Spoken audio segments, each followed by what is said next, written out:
নমস্কার বন্ধুরা, ঐশীস কিচেনে সবাইকে জানাই স্বাগত। আজ আমি একটা নতুন রেসিপি নিয়ে চলে এসেছি। আজ আমি দেখাবো আলু দিয়ে কাতলা মাছের কালিয়া। এই শীতে বাড়িতে মটরশুঁটি দিয়ে এইভাবে মাছের ঝোল একবার বানিয়ে খেয়ে দেখুন, এটা খেতে দারুণ লাগবে। প্রথমেই দেখুন গ্যাসে কড়া বসিয়ে দিয়েছি। কড়াটাকে গরম করে নেব। এই কড়ার মধ্যে আমি দিয়ে দেব সর্ষের তেল।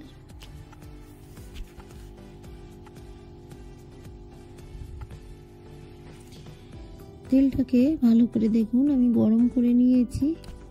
কড়ার গায়ে ভালো করে তেলটাকে এইভাবে লাগিয়ে দিলাম, তাহলে মাছটা কড়ার গায়ে লেগে যাবে না। দিয়ে দিলাম আগে থেকে লবণ হলুদ মাখিয়ে রাখা কাতলা মাছ। মাছ দিয়ে কিছুক্ষণ এইভাবে রেখে দেব। রেখে দেওয়ার পর মাছগুলোকে আমি উল্টে পাল্টে সুন্দর করে ভেজে নেব।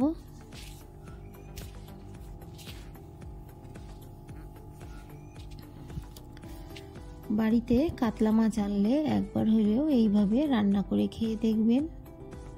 ভালো লাগলে আমার চ্যানেলটিকে সাবস্ক্রাইব করে আমার পাশে থাকবেন।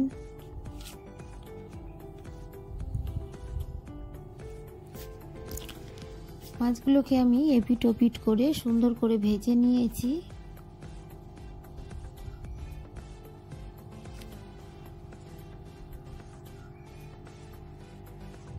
দেখুন মাছ ভাজা হয়ে গেছে, মাছগুলোকে তুলে নেব। তেলের মধ্যে বাকি মাছগুলোকে দিয়ে দেব।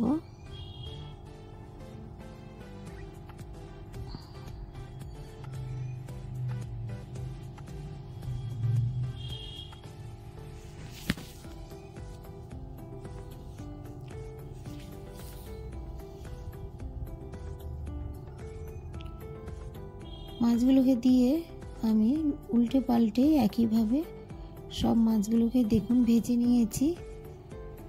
ভালো করে তেল ঝরিয়ে এই মাছগুলো আমি তুলে নেব।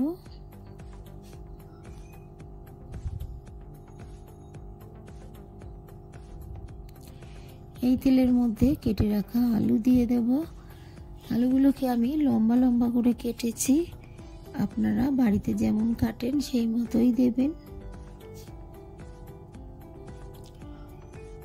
দিয়ে দেব হলুদ গুঁড়ো, দিয়ে দেব লবণ, অল্প একটু হলুদ গুঁড়ো আর অল্প একটু লবণ দিয়ে এই আলুগুলোকে ভালো করে ভেজে নেব।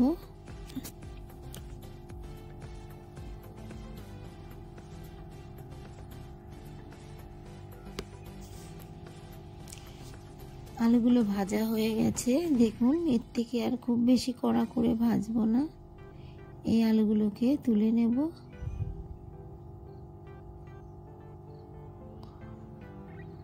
এই তেলের মধ্যে হাফ টিস্পুন গোটা জিরে ফোড়ন দিলাম। দিয়ে দেব তেজপাতা। আপনাদের বাড়িতে গোটা গরম মশলা থাকলে এই সময় দিয়ে দেবেন। ফোড়নটা ভাজা হলে কুচানো পেঁয়াজ দিয়ে দিলাম। পেঁয়াজগুলোকে দিয়ে বেশ কিছুক্ষণ নেড়ে ভেজে নেব।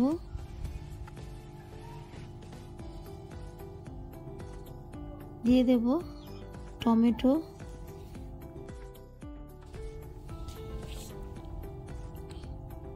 দিয়ে দিলাম 4টে চেরা কাঁচা লঙ্কা, অল্প একটু লবণ দিয়ে দিলাম। দিয়ে ভালো করে এই টমেটো কাঁচা লঙ্কাটাকে আরও একটু নেড়ে ভেজে নেব।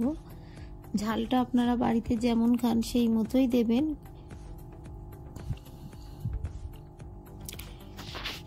ভালো করে দেখুন আমি কষিয়ে নেওয়ার পর এর মধ্যে দিয়ে দিলাম আদা রসুন আর গোলমরিচ বাটা। তবে রসুনের পরিমাণটা খুবই কম দিয়েছি। আদা গোলমরিচ দিয়ে ভালো করে নেড়ে দেখুন আদা রসুনের কাঁচা গন্ধ যাওয়া পর্যন্ত আমি এইভাবে কষিয়ে নেব। কষিয়ে নেওয়ার পর অল্প একটু আমি জল দিয়ে দিলাম। জল দিয়ে আমি এর মধ্যে দিয়ে দেব হাফ টিস্পুন জিরে গুঁড়ো, দিয়ে দেব ধনে গুঁড়ো, দিয়ে দেব লাল লঙ্কার গুঁড়ো। আমি কাঁচা লঙ্কা দিয়েছি, গোলমরিচ দিয়েছি, সেই টেস্ট অনুযায়ী আমি লাল লঙ্কার গুঁড়ো দিলাম, দিয়ে দিলাম কাশ্মীরি লঙ্কার গুঁড়ো, দিয়ে দিলাম হলুদ গুঁড়ো, দিয়ে মশলাটাকে খুব ভালো করে কষিয়ে নেব।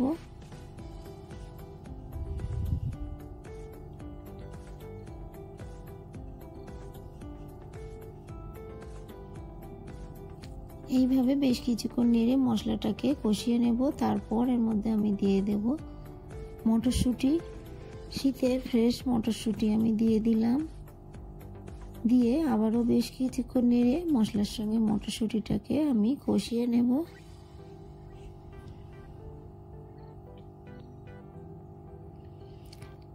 অল্প একটু জল দিয়ে আমি আবারও ভালো করে নেড়ে নেব। দেখুন মশলা দিয়ে তেল বেরোচ্ছে, এই সময় আমি ভেজে রাখা আলুগুলো দিয়ে দিলাম। আলুগুলোকে দিয়ে আবারও আমি এই মশলার সঙ্গে একটু কষিয়ে নেব। যেহেতু আলু ভেজে রাখে আমি তুলে রেখেছিলাম, তাই খুব বেশিক্ষণ আর কষানো লাগবে না। বেশ কিছুক্ষণ একটু নেড়ে কষিয়ে নিয়েছি। এরপর দিয়ে দেবো এর মধ্যে জল।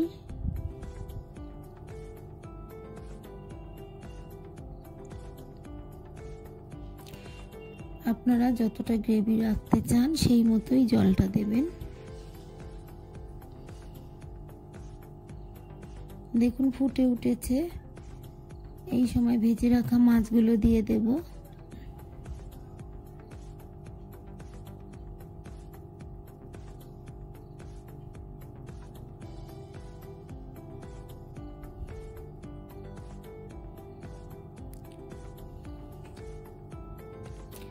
মাছগুলোকে দিয়ে আমি বেশ কিছুক্ষণ ফুটিয়ে নেব।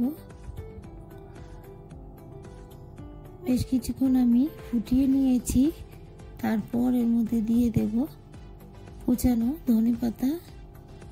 ধনেপাতাটা যারা খেতে ভালোবাসেন তারা দেবেন, আর যারা ভালোবাসেন না এটা দেবেন না। দিয়ে আমি আরো একটু ফুটিয়ে নেব। দেখুন আলুটা সিদ্ধ হয়ে গেছে কিনা আপনাদের একটু দেখাচ্ছি। দেখুন আলুটা সিদ্ধ হয়ে গেছে।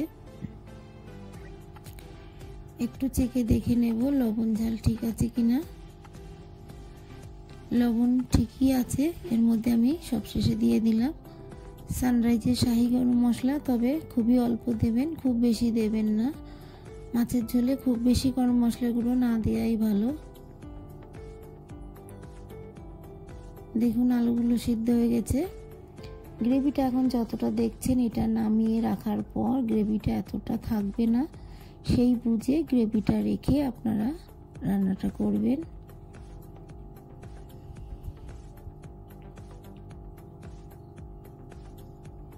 দেখুন মটরশুঁটিগুলো সব সিদ্ধ হয়ে গেছে।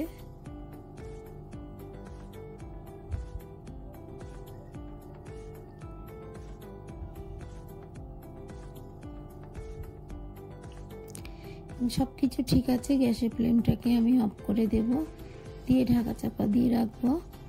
কিছুক্ষণ পর দেখুন কালারটা কতটা সুন্দর হয়েছে। এটা খেতেও কিন্তু দারুণ হয়েছিল। আপনারা বাড়িতে এইভাবে মাছের ঝোল বানাবেন, আমাকে কমেন্ট করে জানাবেন আপনাদের কেমন লাগলো। আমার চ্যানেলটিকে সাবস্ক্রাইব করে আমার পাশে থাকবেন, আর পাশে থাকা বেল আইকনটি ক্লিক করে দেবেন, তাহলে আমি যখন কোনো নতুন ভিডিও ছাড়বো আপনাদের কাছে পৌঁছে যাবে। রেসিপিটি ভালো লাগলে একটা লাইক করতে ভুলবেন না। পুরো ভিডিওটা দেখার জন্য সবাইকে জানাই অসংখ্য ধন্যবাদ।